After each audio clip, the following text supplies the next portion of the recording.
Today I want to help you create more club head speed in your swing with the driver. Okay, so we know that there's a direct relationship between club head speed and distance. Okay, so many guys that I teach, they struggle with distance. They can't get it far enough to get that second shot into perhaps a par 4 with a short enough club. So they're restricted with 180 yard, 200 yard tee shots, and they're getting fairway woods out for the second shots. And ultimately we know that it's very difficult to score when you're coming in with such long clubs. Okay, so today I want to explain a really simple concept that's going to give you a lot more club head speed. Okay, if you don't already know your club head speed, you do want to check it out. Get down to a on a track. I use a TrackMan.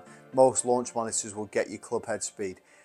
Typically, for every 1 mile an hour you gain, that's worth 3 yards, assuming we're finding the middle of the club face. Okay, so if, simple maths, if you can create another 5 miles an hour, it's another 15 yards. It could make a huge difference to your game. Okay, so thinking about the swing, what can we do? Well, we know that there's several things that can affect the club speed. Okay, but I want to draw on this one concept that I see so many guys struggle with, and it'll make a big difference to your game. Okay, so as people tend to make their backswing, it tends to be quite short. Okay, and what I see a lot of guys do is they make a backswing here, and the lower body, the knees stay very flexed. So they sort of get into this position here where there's too much flexion in the knees, and it really restricts that turn. No hip turn, no shoulder turn. More than anything, it could affect injury. You could get some lower back problems from there. One thing, particularly for guys that, as you get a bit older, you've not got the mobility that you perhaps had when you were younger. As you make your backswing, okay, I want you to think about two simple things. Number one, I want you to allow that lead heel to come off the ground ever so slightly. Okay, we do see it in the long drive guys that are looking for maximum distance. Obviously we need more distance, but we need to still keep it in play on the golf course.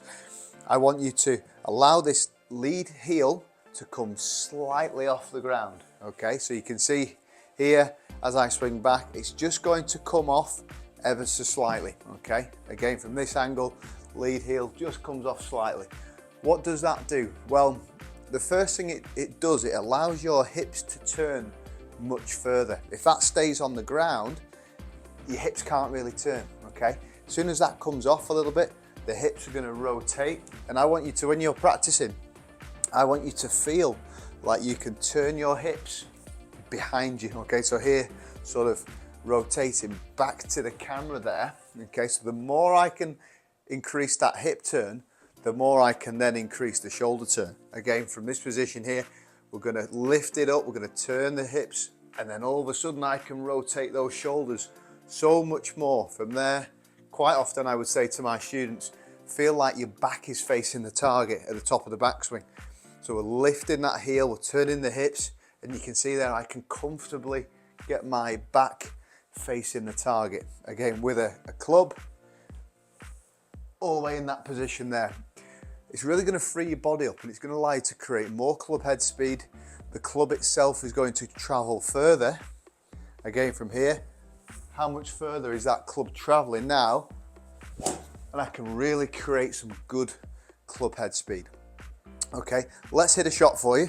So into position, we're doing all the fundamentals, ball forward, tilting back, but we're just going to allow that to come off the ground, create some good club head speed.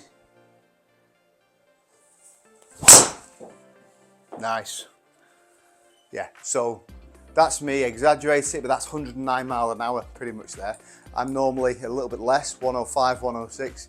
So it's amazing how just by doing that, it really frees you up, gets that club going further back, and it can create a lot more club head speed.